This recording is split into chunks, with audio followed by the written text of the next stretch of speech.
आज एक अगला poem song of my self पर विचार करेंगे।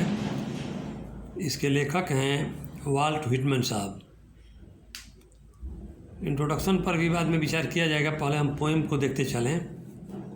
इस पोएम के भाव को समझने के पहले हम इसमें के मीनिंग को देख लें। शीर्षक का मीनिंग होगा, अर्थ होगा सॉन्ग ऑफ माई सेल्फ, मेरे स्वयं का गीत, मतलब मेरे स्वयं की बात। सॉन्ग माने गीत, बात, माई सेल्फ माने मैं स्वयं। सॉन्ग ऑफ माई सेल्फ का अर्थ हो जाएगा मेरे स्वयं की गीत, माने मेरे स्वयं की बात। किसकी भाई बात? कौन यहाँ स्वयं अपनी बात कह रहा है? तो इसका जो पोएट है वाल्ट व्हिटमैन साहब हैं, उनकी अपनी बात है, उनकी अपनी गीत है। इस गीत के, इस कविता के माध्यम से वे कौन सी बात बताना चाहते हैं इसको हम देखेंगे, लेकिन उसके पहले हम इसके मीनिंग को देख लें। टू सेलिब्रेट माने मनाना, अनुष्ठान करना। माई सेल्फ माने मैं स्वयं। टू सिंग माने गाना। टू एज्यूम माने कल्पना करना। टू बिलोंग माने संबंधित होना। एटम माने कण, साइंस में परमाणु। बिलोंगिंग टू मी मतलब मुझसे संबंधित। टू लोफ मतलब घूमना। टू इनवाइट माने आमंत्रित करना। सोल मीन्स आत्मा। टू लीन माने आराम से रहना। टू लोफ मीन्स घूमना। एट माई ईज माने अपने इच्छा से। टू ऑब्जर्व माने पाना। ऑब्जर्विंग माने पा करके। ए स्पीयर मतलब ऊंचाई, शीर्ष। ऑफ समर ग्रास ग्रीष्म काल में उपजी हुई घास। तो ए स्पीयर ऑफ समर ग्रास का अर्थ होगा ग्रीष्म काल में उपजी हुई घास के शीर्ष। शीर्ष। टंग मीन्स जीभ। ब्लड मीन्स खून, रक्त। फॉर्म माने बना हुआ। सॉयल माने मिट्टी, भूमि। टू बियर मतलब जन्म लेना, पैदा करना। उसी का भीतरी है बॉर्न। बॉर्न हियर का मतलब होगा यहाँ जन्म लेकर। पेरेंट्स माने माता पिता। द सेम माने एक ही प्रकार के। नाउ माने अब। परफेक्ट माने पूर्ण, अच्छा। हेल्थ मतलब स्वास्थ्य। टू बिगिन मतलब शुरू करना। टू होप मतलब आशा करना। टू सीज मतलब बंद होना। टिल माने तक और डेथ माने मृत्यु। टिल डेथ माने मृत्यु तक। होपिंग टू सीज नॉट, बंद होने की आशा नहीं करना।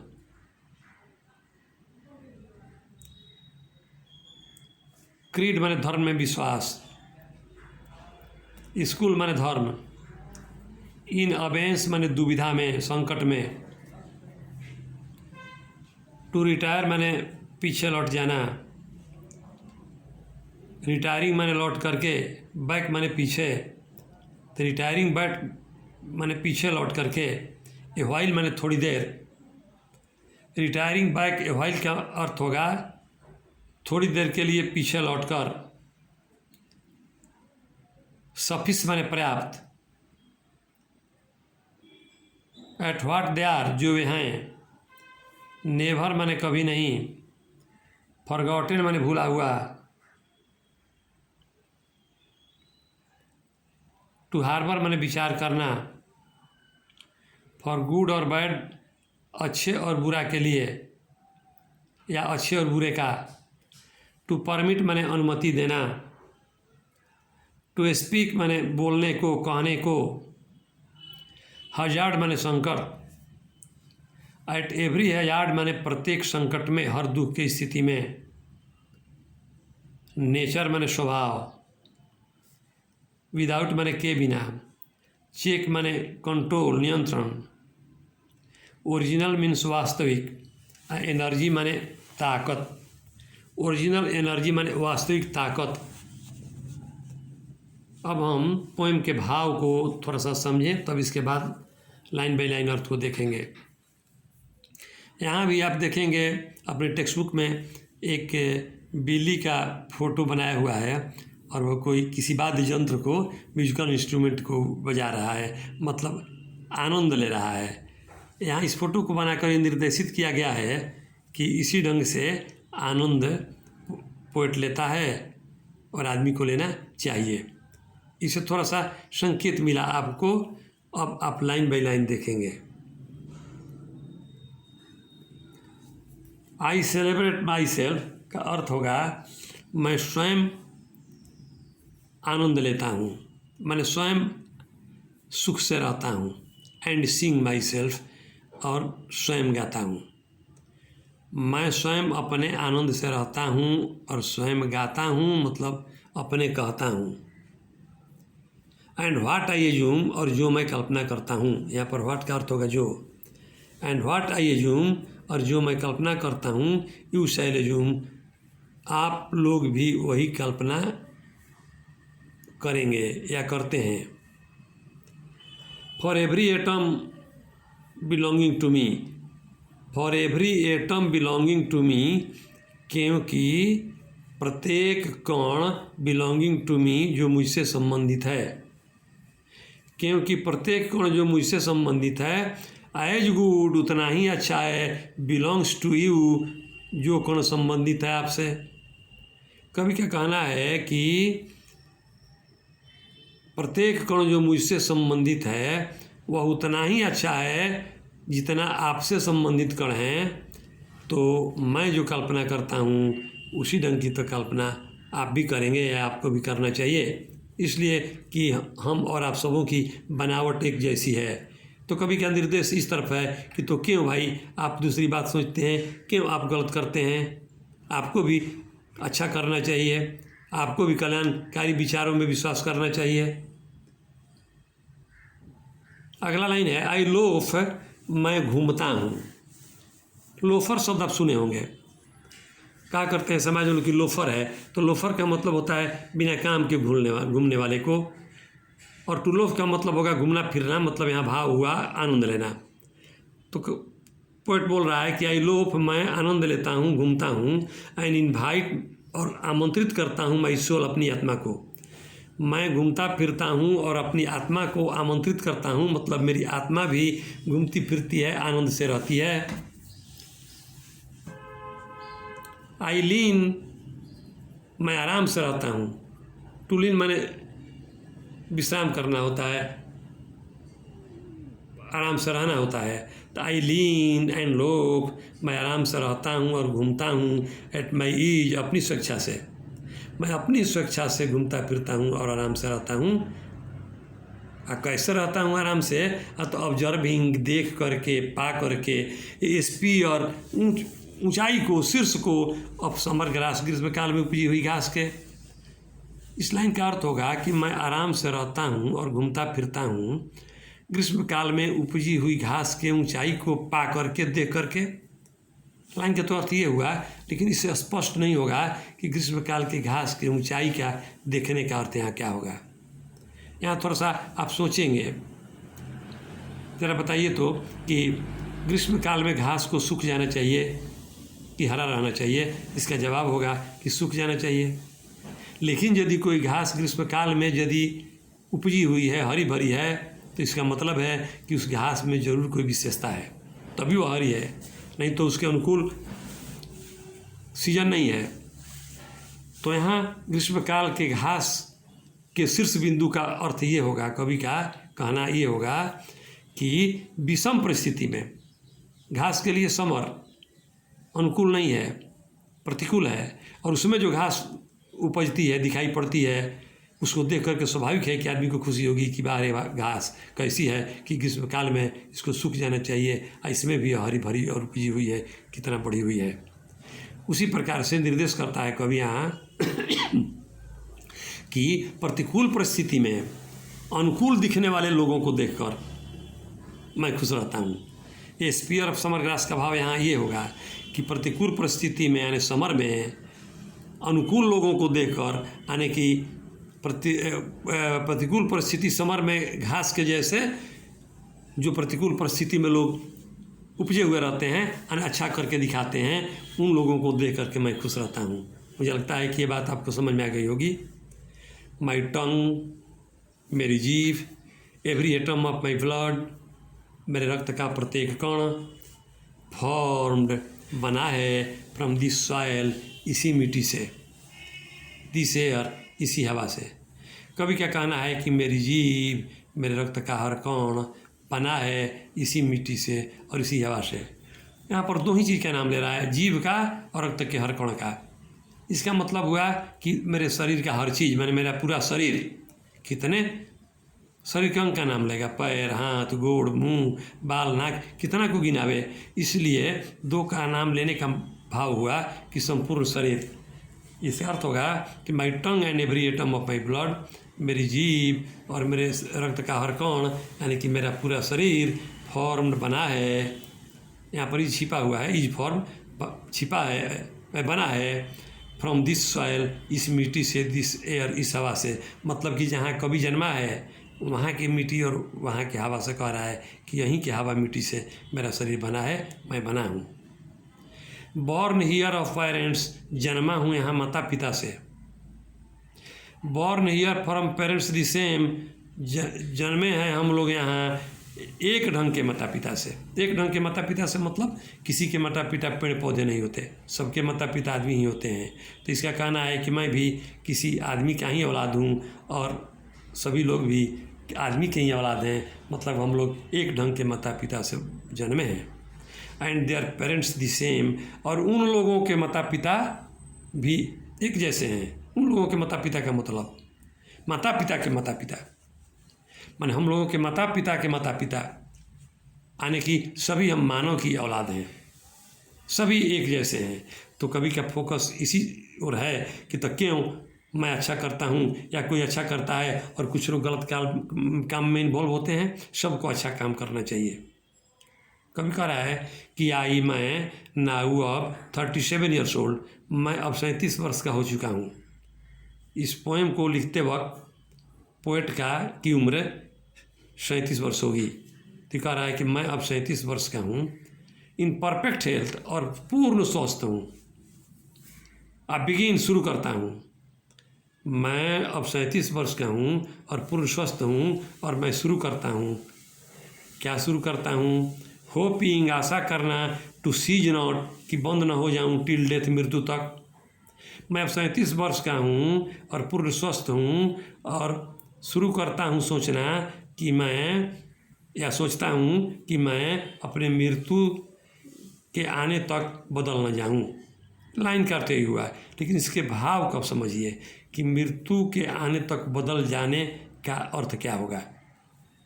अब यहाँ पर मेरे समझ से मनुष्य का स्वास्थ्य दो ढंग का होता है, एक मानसिक स्वास्थ्य और एक एक शारीरिक स्वास्थ्य। कभी कभी ऐसा होता है कि आदमी अपने अगल बगल के लोगों को देख करके अपने मानसिक स्वास्थ्य को खो बैठता है। जैसे मान लो कि मानसिक रूप में स्वस्थ था, मतलब कमाता खाता था, सारे कार्य कलाप उसके चलते थे, बाल बच्चे पढ़ते थे, सब कुछ अच्छा था, और किसी बगलगीर को देखा कि हमसे छोटे हैं और कम ही उम्र में उन्होंने बहुत सारा काम किया, ये किया वो किया, दिल्ली, हरियाणा, पंजाब, यहाँ घर खरीदा, ज़मीन खरीदा, मकान खरीदा, और मैं ईमानदारी करते करते रह गया और आज तक मुझसे कुछ न हुआ। और वो भी अपने मानसिक संतुलन को खो बैठता है, उसका मानसिक स्वास्थ्य बिगड़ जाता है और वो भी गलत काम में इन्वॉल्व हो जाता है। ये हुआ उसके मानसिक स्वास्थ्य का बिगड़ जाना। और एक शरीर तो स्वस्थ होता ही है। तो शरीर स्वस्थ हो और मानसिक अस्वस्थता हो तो उसको भी स्वस्थ नहीं कहेंगे, या मानसिक स्वस्थ हो और शरीर अस्वस्थ हो तो इसको भी पूर्ण स्वस्थ नहीं कहेंगे। तो कवि का कहना है, पोइट का कहना है कि मैं हर प्रकार से स्वस्थ हूँ, परफेक्ट हेल्थ में हूँ, मतलब कि मानसिक स्वास्थ्य और मेरा शारीरिक स्वास्थ्य दोनों ठीक है। और ठीक रह करके मैं सोचता हूँ कि अपनी मृत्यु तक कहीं मैं बदल ना जाऊँ। मैं आशा करता हूँ कि अपनी मृत्यु तक ऐसा ही रहूँगा। इसका मतलब कि मेरा स्वास्थ्य यानी कि मानसिक स्थिति, शरीर की स्थिति कभी गड़बड़ न हो, इसकी आशा करता है, नहीं तो फिर गलत हो जाएगा अपने स्वयं भी। फिर आगे कहता है creeds and school in abeyance. Creeds मतलब विभिन्न धर्मों में विश्वास, एंड स्कूल्स माने विभिन्न धर्म। इन अवेंस दुविधा में है, संकट में है। पोइट का कहना है कि विभिन्न धर्म और विभिन्न धर्मों में विश्वास जो लोग करते हैं, वे लोग और ये धर्म दुविधा में पड़े हुए, संकट में पड़े हुए हैं। क्यों पड़े हुए भाई? फिर वही बात उसी ढंग की कि धर्म का पालन करते करते बहुत दिन हो गया और उससे मुझको कोई लाभ नहीं हुआ, ऐसा सोच करके और वह अपने धर्म से हट जाता है और कुछ गलत करने लगता है। तो कवि क्या कहना है कि नहीं, विभिन्न धर्म और विभिन्न धर्मों में विश्वास, ये जो दोनों बातें संकट में पड़ी हुई हैं, लोग संकट में पड़े हुए हैं, तो वे क्या करें कि रिटायरिंग बैक, पीछे लौट करके ये वाइल थोड़ी देर लौट करके वे सोचें कि जो ये धर्म कह रहा है, जिस पर से मेरा विश्वास उठ रहा है, वह बात सही है कि गलत। तो यदि वे थोड़ा देर सोचेंगे पीछे लौट करके तो सब तो पर्याप्त उनको लगेगा, मतलब कि यथोचित लगेगा। धर्म में जो कहा गया है वह उसको सही लग जाएगा। लेकिन कब? जब पीछे लौट करके थोड़ी देर सोचेगा तब, नहीं तो जल्दीबाजी करेगा तो उसको अपने धर्म से विश्वास हट जाएगा और धर्म को त्याग देगा और गलत सही करने लगेगा या दूसरे धर्म को स्वीकार कर लेगा।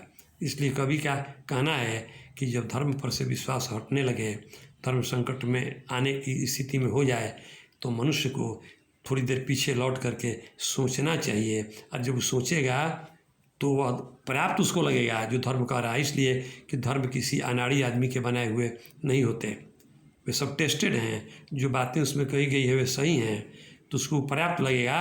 और जब पर्याप्त लग जाएगा, उचित लग जाएगा कि नहीं गलत नहीं है, तब क्या करेगा वो?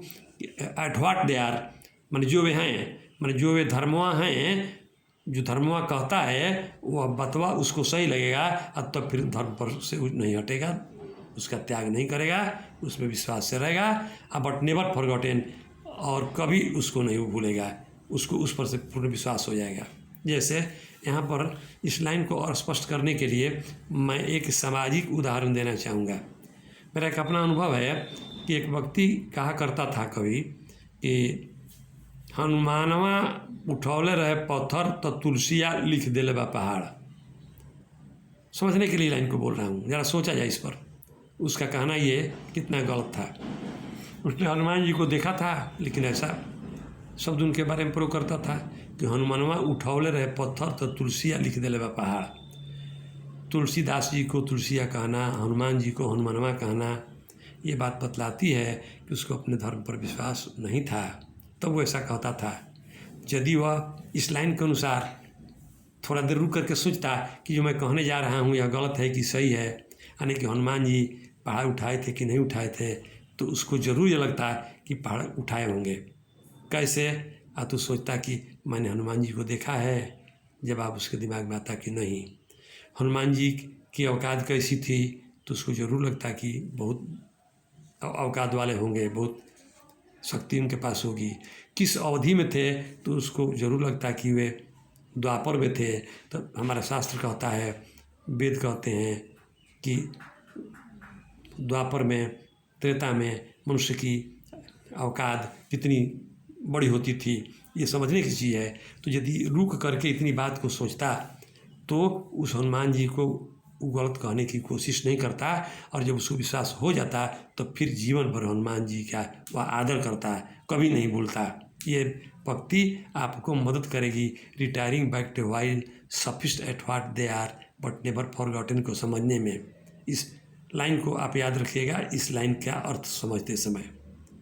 लास्ट में कभी कहता है कि आई हार्ब और मैं विचार करता हूँ, फॉर गुड और बैड। कभी अपने को कहता है कि मैं किसी चीज़ को अच्छा होने या बुरा होने का विचार करता हूँ, जल्दी निर्णय नहीं दे देता है। और आई परमिट, और मैं अनुमति देता हूँ टू स्पीक, बोलने को, एट एवरी हैजार्ड, हर संकट में। और कभी अपना विचार देता है कि मैं हर संकट की स्थिति में, जब धर्म पर संकट आवे, कोई गलत कुछ बोले, तो मैं अपनी सलाह देता हूँ, अनुमति देता हूँ कि आदमी को उस गलत बात का विरोध करना चाहिए। कैसे विरोध करना चाहिए? तो नेचर विदाउट चेक, अपने स्वभाव में बिना किसी नियंत्रण के। ये न कि हम कहें कि न कहें, कहें कि न कहें, विरोध करें कि न करें, ऐसा न सोचे। विदाउट चेक, अपने स्वभाव में बिना किसी कंट्रोल के, धर्म के अपमान की स्थिति में अपने स्वभाव पर बिना नियंत्रण किए आदमी को ये कह रहा है कि उसके संकट के विरोध में बोलने की मैं सलाह देता हूँ, अनुमति देता हूँ। और वो भी कैसे? बिना अपने स्वभाव में चेक के, कैसे? तब विथ ओरिजिनल एनर्जी, अपने वास्तविक शक्ति के साथ, जो भी उसके पास बौद्धिक, शारीरिक, जिस ढंग की शक्ति हो, जिसका इस्तेमाल करने से धर्म की सुरक्षा हो, उसके लिए आदमी को प्रयास करना चाहिए पूरी ताकत के साथ। Thank you a lot. आप ज़रूर सब्सक्राइब करेंगे, लाइक करेंगे और देखना नहीं भूलेंगे। फिर अगले वीडियो में आपसे हमारी मुलाकात होगी। Thank you a lot. Thank you.